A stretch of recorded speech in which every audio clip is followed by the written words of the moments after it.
Good afternoon. Group 1 kami. So, we're going to present yung the James Lange theory. So, yun. I hope na maintindihan niyo siya. So, kasi sobrang simple lang yan. So, yun.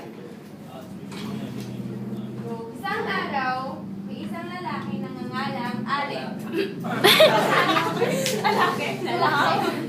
Pumasok siya sa kanyang, may isang babaeng pumasok sa kanyang tahanan. Babaita. Ba't po siya may gano'n? Okay yun, bintana. Parang nakala ng TV. Ay, teka, mainit. Electric po pala yun. Tapat sa akin. Parang madilim.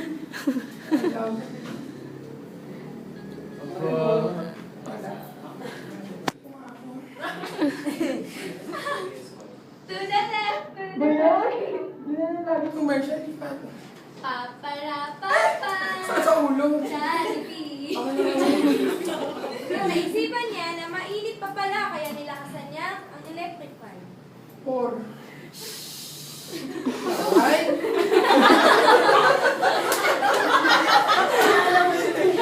To the left, to the right. Oo, balik ako. Parang init. Dito pa. Paparapapa. Channel 1. Ngunit sa kalagitnaan ng kanyang panonood, may naramdaman siyang kakaiba. Ay, susunod doon.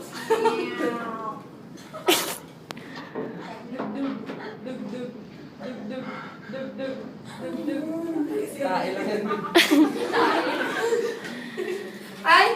Banas, yung cabinet ng pala namin. Ayos na nga lang. Ay,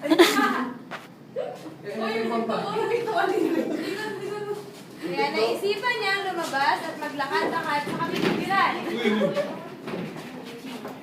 Habang siya'y naglalakad,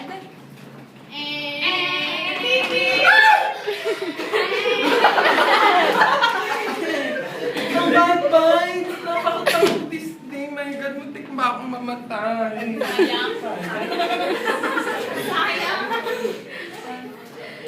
sayang, hindi siya nalakad. At least kung nagbabasakit,